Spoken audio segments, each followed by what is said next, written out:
Voy so'zlaringiz asal bol edi.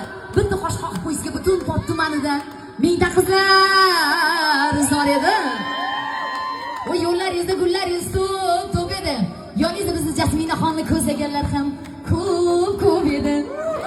Necha kunki oromingiz yo'q, kelolmaysiz hushingizga. Shermuhammad, rostini ayting, Jasmina har kuni kiradi hushingizga.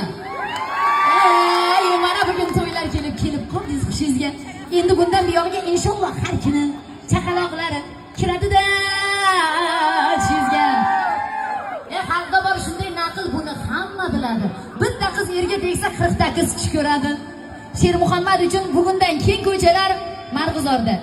Tor bo'ldi-ya, tor bo'ldi. Voy sizni sevib yetolmagan qizlar tushlarida yor bo'ldi-ya, yor bo'ldi. Shermuhammad igningizda kasım-shimlar yaltirab turibdi. Sizga yetolmaganlar, Erkinjon akamga xudo bo'la olmaganlar, ko'rdim qishloqni sentirida, to'yga kela olmay qatrab turibdi. Gulshohini changitdingiz. Shu kungacha Telegram, Instagramda seni sevaman, seni onani, rosa chiroyli qizlarni yangitdingiz. Gulshohi bag'ringizni tilib ketdi. Bitta uchrashuvda bizni Xulluqo Jasminaxon ilib ketdi-ya, ilib ketdi. Voy bakumba